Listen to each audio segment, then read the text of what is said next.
Okay, so here's my interview with my friend Brandon T. Snider. I just call him Brandon, but that's his full name. Anyway, super cool guy. I met him on Twitter. I love Twitter. That's where I meet a lot of people. And before Elon turned it into like a raging dumpster fire. But anyway, so I met him on Twitter. He's a great guy. He is an actor. He's been in Inside Amy Schumer, which sounds dirty when I say it out loud. And he's done comic book stuff. He's written like Wonder Woman Mad Libs, lots of different characters, things from Comedy Central, like super cool guy. We actually had this conversation a while ago, but life got in the way and I'm just now releasing this video. So anyway, check out this interview with him and also check out the recipe. I did this delicious baked plantain fry with a yummy, yummy dip. So look for that too. Anyway, check out the interview.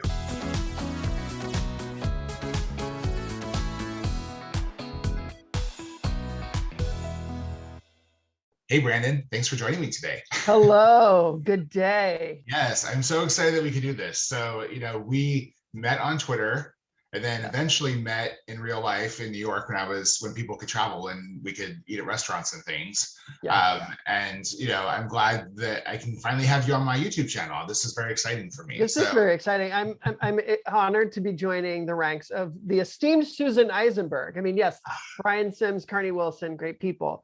Susan Eisenberg is a sweetheart to end all sweethearts. I know. So I loved talking to her. Like her and I had been trying to actually make it work for quite a while. And we were going to try to do it in person because she was actually here in Sacramento a few times for like Comic-Con type things. Oh, yeah. Because everyone's trapped at home, it's the perfect time to try to follow up on interview requests because no one can go anywhere, exactly. And so, and she was a delight to talk to. She is so cook. I learned she doesn't cook at all. So I really want to I told her I would come down and I would cook the meal, but she would have to read the recipe instructions as Wonder Woman. And she is a delight. Like we have had meals when I've gone to LA nice. And just, she's the best. How did you meet on Twitter? Or we met on Twitter because I'd written some Wonder Woman chapter books. Right. And I sent her some because she sort of collects Wonder Woman stuff, obviously. Right. And so I sent her some chapter books and we just started communicating and I was like, I'm going to be in California. And so we decided to get together and have lunch and it was lovely. And then the next time I went to town, I came to town, we did it again and we've kept in touch. Well, she's great. I look forward to meeting her in real life at some point. Yeah. That's sort of been the benefit of these, it's like the people that I haven't actually met before, it's like, oh, hopefully at some point we'll get a chance to talk. I think that's the thing that I hold on to right now with like COVID is that like, there is a silver line. Like once things are in a different place, it's going to be so sweet to see people and meet people and just interact. Like everyone will be so starved for just like physical interactions that I think that I'm hoping after people get through that first initial phase of like dipping the toe in, is this okay? Yeah. That then what will happen is people will sort of find a new phase of warmth, like human warmth. If does that make sense? Yeah. I mean, and I just wondered too, like how back to normal we can even get, obviously with, new strains developing and anti-maskers and anti-vaxxers and, it's just like how it's all going to shake out. It's like, I used to try to like think about it a lot, but I was like, there's just so many variables. I'm just going to ride it out. I mean, that's it really. It's like, I feel like we just have to stay the course and know that, like things will be different. It doesn't mean that it'll be soon. It doesn't mean that it'll be, easy, but like there will be a time when we'll be able to do these things again. You and your family, they're all safe? Yeah. My parents are in Ohio. They just got their first vaccination like 2 weeks ago. So then their second one is coming up, in another 2 weeks or whatever. My partner works at a hospital. So he had his second shot and is like, had no side effects, sailed through it. Okay. And like his family is also vaccinated. They live in the Adirondacks and sort of upstate New York. But I don't think, I don't plan on getting vaccinated until May, June. I mean, like, and I was just thinking too about like stuff like Comic-Con, like San Diego Comic-Con is scheduled to happen. Nobody has canceled it yet. And I've been going every year. Yeah. So this year, I'm like, if it happens, part of the thing about Comic-Con isn't just being on the con floor and seeing people and whatever, it's seeing your friends and going and being social. And Right. so if I was like, if I'm going to promote a book that I have coming out in the fall, that's fun and everything. But like the whole other aspect of Comic Con, it's like, is it worth it for me to go if I'm only there to do like one thing once? Right. You know what I Right. mean? Yeah. Do I want to just save my energy till next year? Like, but I mean, who knows? From here to July, a lot can happen. Yeah, exactly, exactly. And I'm kind of with you. Like my mom just got her first shot. She got the Pfizer one. She said it wasn't too bad. She gets her second one in a couple weeks. Most people in my family are and my friends are safe and employed, and I think like that's the best you can hope Yeah. for right now. you Yeah. know, I mean, I feel really bad for the businesses that, we've lost. There's a performance space in my neighborhood here in Queens called QED that, there's a lot of wonky stuff that's been happening in New York with regard to like, you can't have a performance space open, but you can have other things where people like there are dining spaces that have like sort of performances and things like that that are allowed. And there's been a lot of, you know, really wonky workarounds that and places like QED and other spaces, comedy venues and stuff like that have been like, why do these other places get like find these workarounds and don't get in trouble? And we are like trying, like, so many comedy venues have closed, the UCB, the Pit, like it's just really sad. And so I'm hoping that the places that have been able to persevere will be able to. And I know that certain things have changed because they've done a lot of talking to lawmakers and making sure that like their voices have been heard. And I know that they've been heard. So I think things will be changing in that respect. And I know that many places have adapted. I mean, yeah, it's weird in the city to see the restaurants that have built restaurants outside where you're like, okay, well, now this is just a restaurant that's on the curb, like still enclosed, like it's not, there's no ventilation here. But yeah, I'm sad for the things that we've lost, like yeah. business wise. It's, I mean, it is. It's yeah, it's complicated, and I don't know. It's. I mean, I think part of it. I mean, the economy in general is just going to shift in so many different ways because you have, obviously businesses that are closing, and so those workers have to go somewhere, Yeah. and we have businesses that are starting to adopt more of the work from home type scenario, and so how's that going to shake things out for commercial real Oh my estate? God. Like, In Manhattan, like Midtown Manhattan is like all commercial real estate. And like I'm thinking about it, like they could just rezone certain things, but like the insides are not right, they're meant for offices. They're not meant for, I had a friend many years ago who actually lived in an office, like his like I don't remember how he got the situation, what the situation was, but it was like, I guess somebody had a little tiny office in a building of offices. And so he was like, I need an apartment.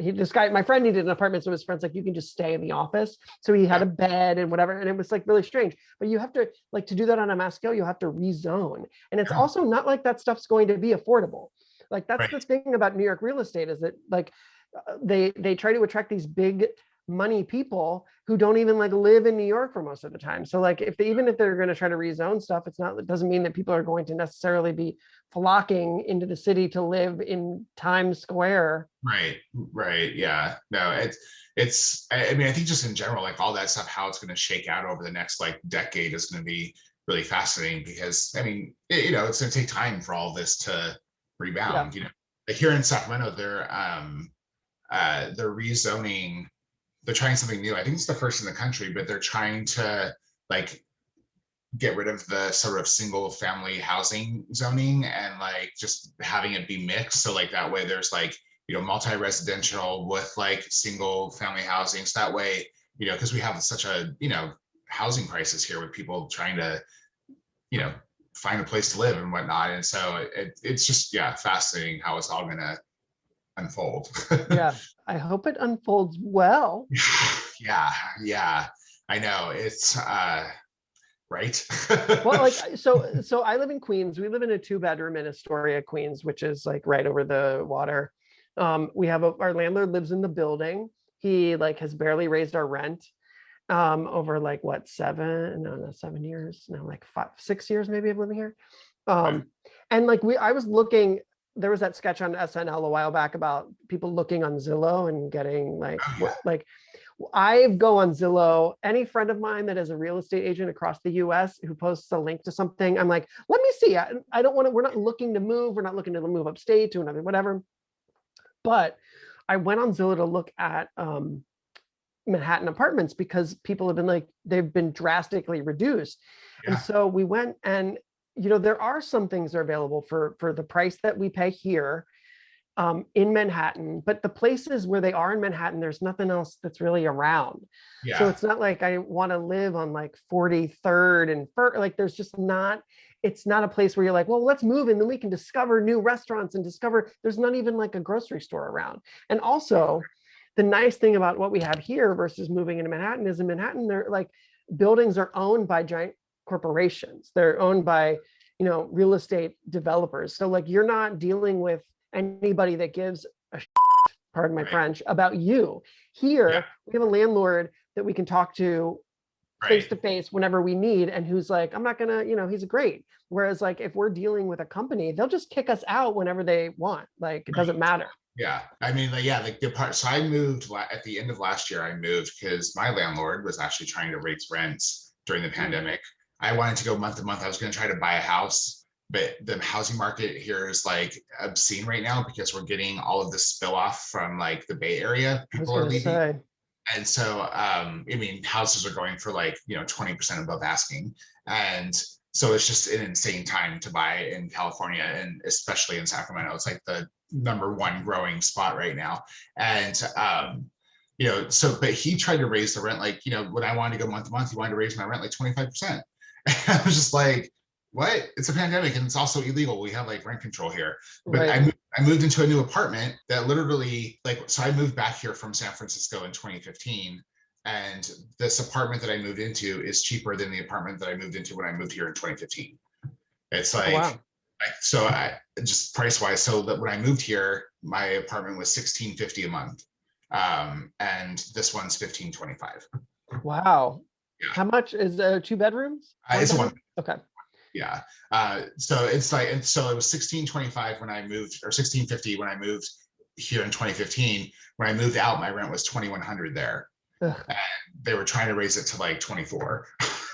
So I grew up in Cincinnati, and I have a friend that lives in Cincinnati who lives in like an old, some sort of like old building that used to be some sort of factory or something. Anyway, but it's got these beautiful loft style apartments, and she pays like something ridiculous, like $800 a month. Like whenever I think about other cities that I don't want to move to, and I see on paper the space that you have and the price that you pay and the amenities that you have, I'm just like New York and like urban cities and places that are, you know, even just on the outskirts of urban cities are just so freaking expensive. Well, the thing for me, like, really is I love San Francisco. I mean, I lived there for 10 years and I love everything about the city, but it's not the city that I loved anymore. Right. And it just changed. Like they've completely bent over for big tech in so many Hmm. ways that like the cultural parts that were fun and exciting and like kind of gave that diversity to the city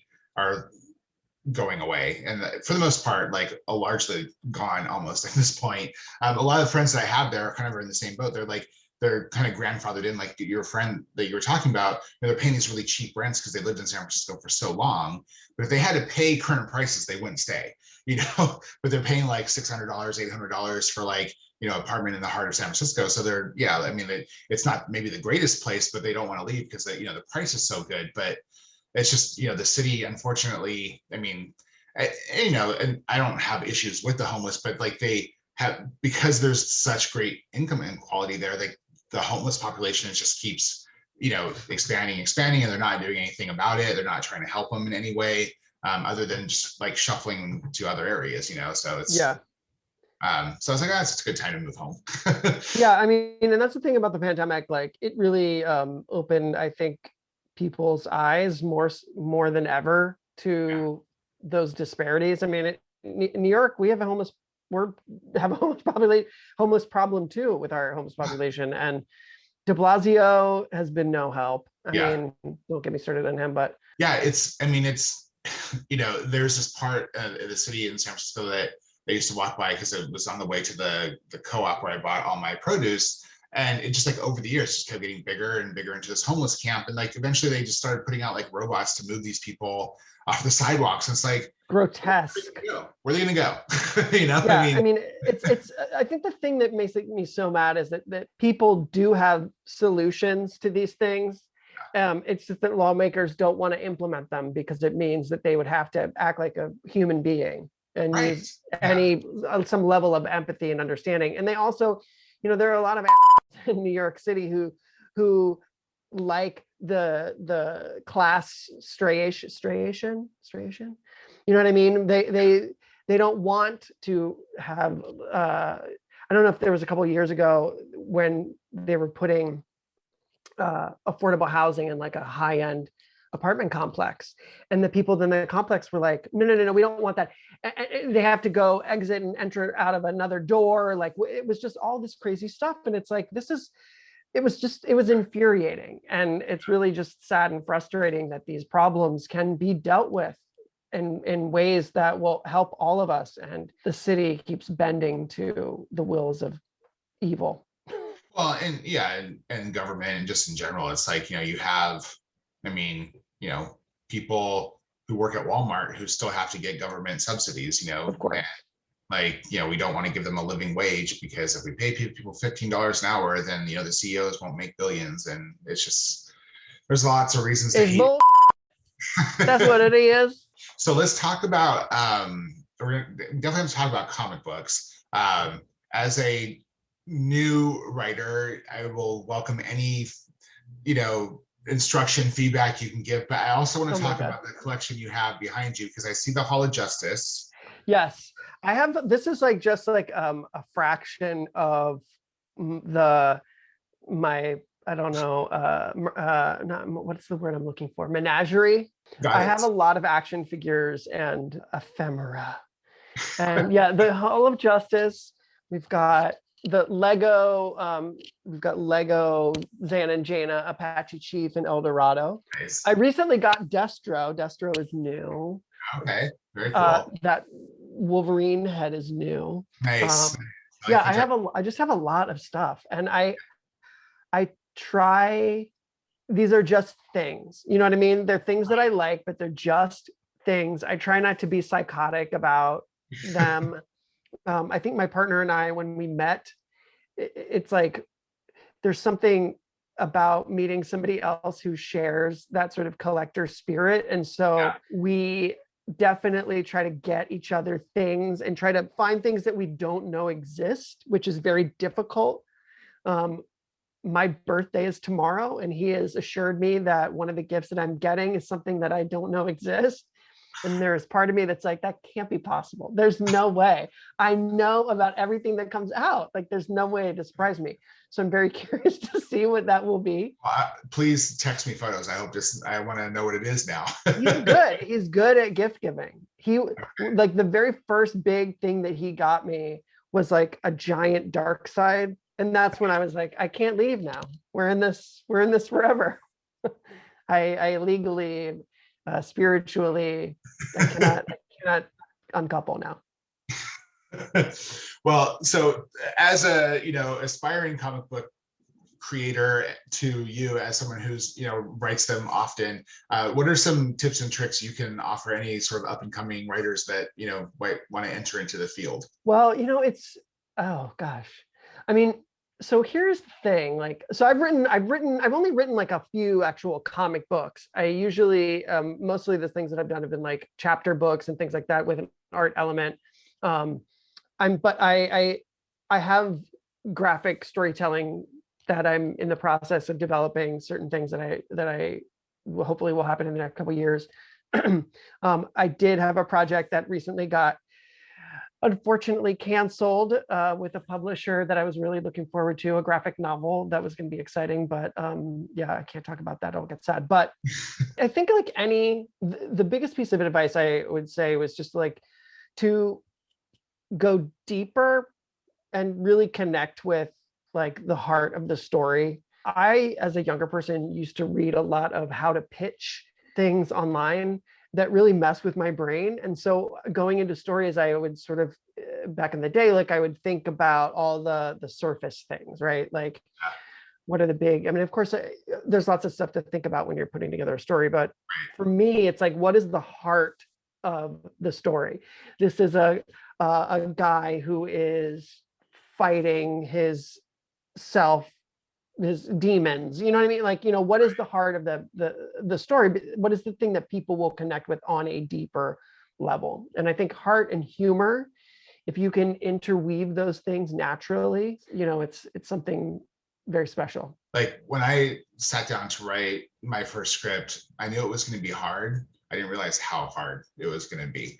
It made me appreciate every crappy book or crappy TV show or crappy movie I ever watched, you know, just in a sense of like, you know, because now, you know, trying to do it and like it's harder. Obviously, everything is harder than you think it is until you do it, right? And so, yeah, so it's, you know, it's definitely been a learning curve. Yeah. I mean, but that's the thing, like it's a beautiful learning curve when you like really invest in that process.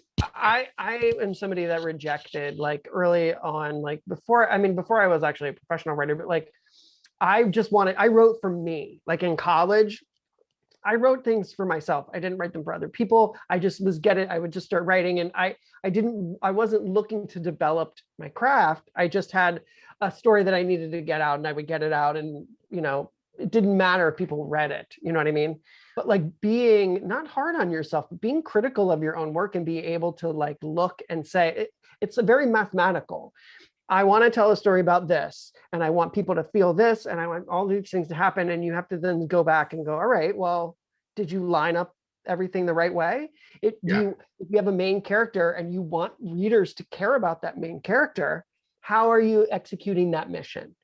Are you sharing details of their life? What are the things that they are going through? What are their interactions like with other people? It's sort of basic stuff, but you can sort of line it up at the end of the day. But it's an exciting thing when you have writing breakthroughs. And I'm sure you know what I'm talking about, because you're in this process where you've been mapping out the story. Like you're going to read the first issue of your book in a few years, and it might embarrass you. You might be like, oh my God, like what did I, you know what I mean? But like that's also a great feeling because it means that you've grown and that you're not the same writer that you were. Totally. Yeah. And that's the thing. It's like, you know, and like I've had kids reach out and be happy with it so far. And I'm just trying to find a fun way to get kids cooking. And, you know, it's definitely like I'm writing the second book right now, and it's trying to take some of the things I've learned and noticed from the first one, not quite everything, because it's just going to take me time to like kind of get to that point. But, you know, it's definitely challenging, but like also like really rewarding. Yeah, no, of course. Like it's fun. And you also, with the educational layer that you've placed on it, that's an added challenge. You know what I mean? It's not easy to layer that stuff in a natural way, and you've done it sort of seamlessly in a way that doesn't make it like, and now a little message from our sponsor. I know and that's part of like where I struggle, and that's one of the biggest faults with the first book is like it kind of got to the point where I was like, okay, I'm like, I know I'm going to put food stuff in there. I can do the food stuff in my sleep, and I just kind of saved it for the end, and because I was just trying to figure out how to write a script, how to like tell what I wanted to tell visually and say what I wanted to say with words and explain that to the artist and not, you know, like sound like a complete moron trying to like explain it, you know? And so, yeah, it's like, but now like that I'm kind of coming up on the second one, it's like, okay, so here's how I can interweave that even more and, you know, have the food kind of be a bigger part of the story. But that is also part of the equation, because there are comics and food out there, but it's not like super popular. So it's not like it's not as easy to rubber stamp as like, you know, if I was maybe just doing a comic book, but it would still be hard even if I was just doing a comic book. Right. Speaking of food, let's talk about some of the things that you like, food wise, drink wise. Because I always do a recipe inspired by, so um, I mean, I feel like I have to make a comic booky type thing, just based on all that. But but yeah, what do you like to chow on? Well, you know what? I've had to take a break from things that I love because I developed during like the COVID summer, like I just was eating trash and I just started to get acid issues. And so I've taken a break. It's like both acid issues and an allergic reaction that was happening in my throat. I'm better now, but I've had to change. I went on the Acid Watchers diet and I also removed cheese, which is something that I love from my diet.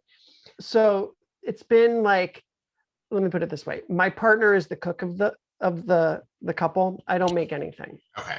He has adapted really well to not using tomatoes in a pasta sauce. Okay. Like he's made like pasta sauce, like red sauce with by blending like sweet potatoes and carrots and all these other things. And and it tastes so clean and so nice. And it's like, I don't miss pizza or regular tomato sauce because it's like it's really fulfilling. Right. I do love cheese and I do miss cheese. Yeah. I've been using Violife, which Okay. is a brand of vegan cheese, which I enjoy. Tomorrow for my birthday, my partner is making one of my favorite things, chicken fingers. Ooh. He does like with panko breaded or chicken nuggets. Okay. It's like one of the first things he ever made for me. And he does is like, dipping sauces. It's like super simple, but left to my own devices, I would eat like an 8th grader, like constantly. As a matter of fact, there used to be a chicken finger restaurant in Manhattan on 14th Street. And I went there once with a friend of mine. And when I got there before my friend, and it was overrun with middle schoolers, like after school, like it was just all like boys being like, ah, like just complete monsters. Like, and I'm just like an old man, like, excuse me, I'm trying to order here. I'm like, of course they're here. This is their paradise. They come here and order like buckets of chicken fingers. This is an 8th grader's dream. And I share that dream. Okay. Fair enough. Well, so no acidity. So you get no. Yes. Is that the only, and cheese? Those are the only things you can't have? Well, the cheese thing was like basically when the acidity thing was one thing, but when I found out that I had this allergic reaction, like it's hard to, unless you go on an elimination diet, which my doctor was like, it's an undertaking to do an elimination diet because you have to get an endoscopy every so often to check it, whatever. So I was like, well, I'm leaving behind things that I love. Like I gave up coffee, like not this past December, but the December before, which I love. Like, so I was like, I stopped drinking like 10 years ago. So I'm like, let me just give up things that I love. And then I got better. And so I'm like, well, maybe I just was having too much cheese. I also went through like a major cookie phase. I'm a huge chocolate chip cookie fan. Go wrong.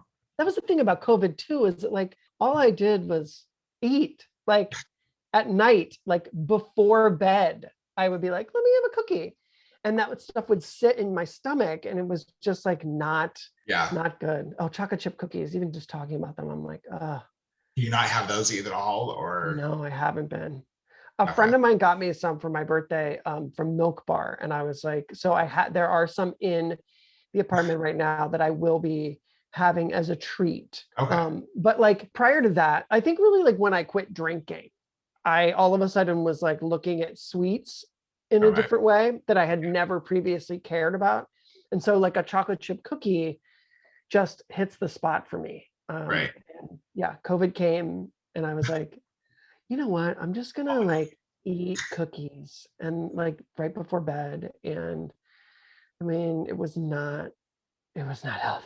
Okay. Well, this is gonna be a challenging recipe. I'm gonna have to think about it. Probably have to like text you some ideas and figure out what to come up with. Oh yeah. I want to do a cookie since you're talking about cookies, but I don't know if that would be poor form since you can't have them. I mean, what about quesadillas? Quesadillas are another thing that I enjoy. I really like I really, if I could just have appetizers, like a Okay. real appetizer centric diet. Okay. Okay. But no acid, no cheese. Okay. Yeah. Okay. Yeah. Awesome. Well, I think I can come up with something.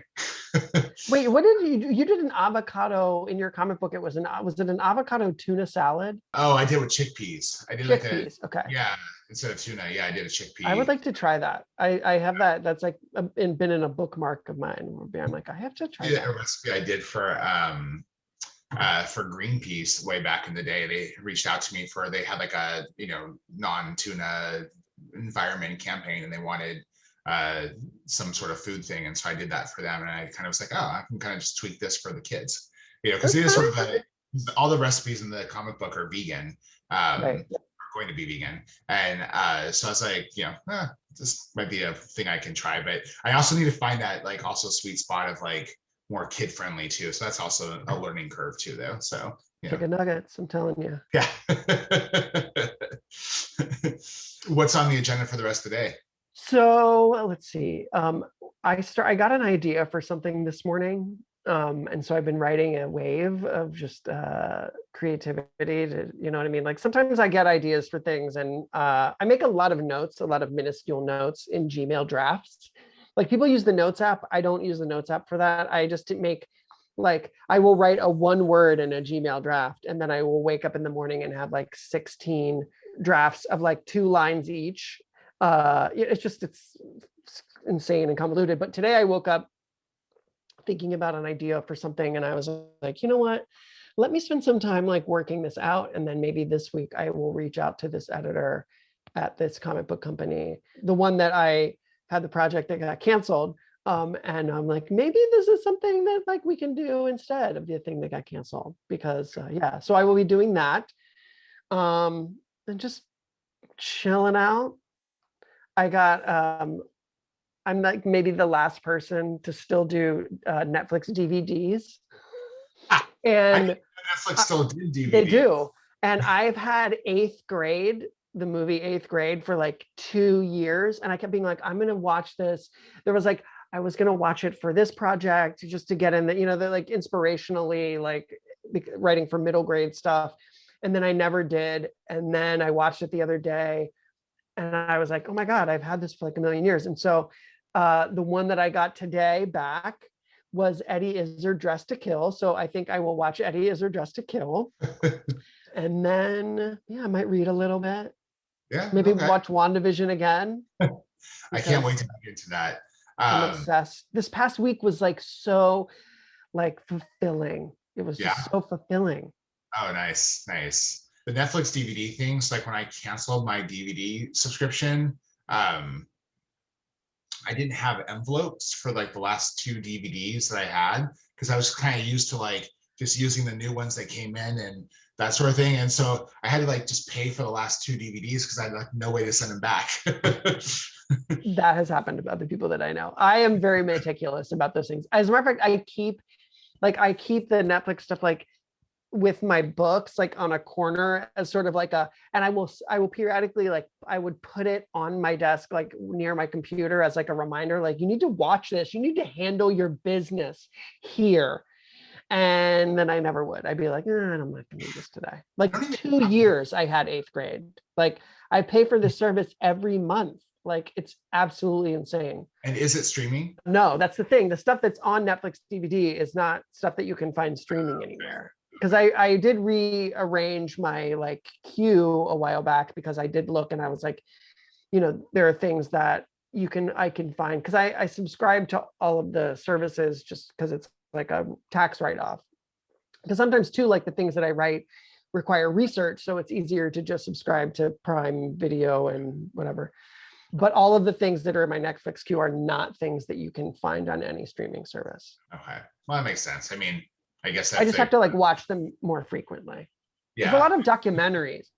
There's some like good documentaries and like some old TV shows and movies. Like there's like, I feel like a lot of movies from the 90s for some reason, like cult classic stuff. Yeah, I guess they were probably in that space where like they're sort of in between, right? They got like I don't even have a DVD player. Like I have DVDs, I have some that I still own, but I can't even play them. I have no way to play them.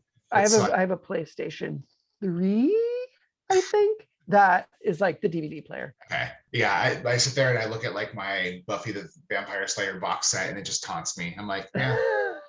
I mean, I can watch the TV show because it's streaming everywhere, but all the Right. like scene stuff and interview stuff I can't watch. So My partner has a vast DVD collection. I have some DVDs, not a ton. I also get a lot of well, actually, no, I take that back. I only have a few DVDs, some DVDs in like containers or whatever, but I get a lot of because I'm a Writers Guild member and a SAG member, I get screeners. So I have boxes filled with sleeves of like the screeners that I get that are nice, but that's another thing that like they start coming in and then it's like an avalanche and I'm like, I don't have time to watch all day. And then they just go in a little box. And someday I tell myself that someday when I'm retired, I'll go back and watch all the things that I didn't get a chance to watch from 2010. Hey, might happen, you know, like Yeah, the we'll next see. pandemic, you'll have something to do, right? I mean, it's been going on for a year and I haven't done it yet. So Fair enough. Fair enough. Well, thank you so much for taking time to chat with me today. I'm glad that we got to like hang out. You know, yeah, hopefully, absolutely. Thank you for hopefully having me. I'll be back in New York again. I mean, you'll be back at some point. You'll be Yeah. here for some We could- food related Yeah. summit. We can go somewhere and I will probably eat cheese and we can maybe I'll be back to my own ways, I'm sure. Once the pandemic is over, I'm sure I will completely revert to a heathen. to all the chicken nuggets. Yeah. If people want to, you know, follow along with what you're doing or check out your books or whatnot, where can they look you up? I'm on social media across all the platforms as Brandon T. Snider. And my website is CootieKid, COOTIEKID.com. Cootie Kid was a name that I was called in elementary school, very crudely and cruelly, but I've repurposed it.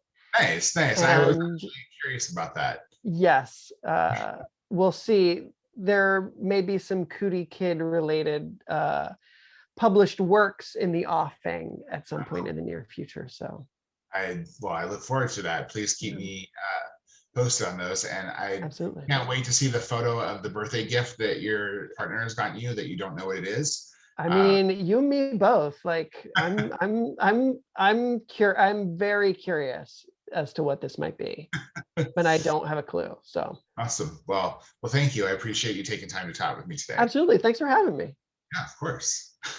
I'll talk to you soon. Wasn't that fun? He's a fun guy, right? Okay, so if you like this, hey, I got lots of interviews. You can check those out too. Fun recipes to go with it.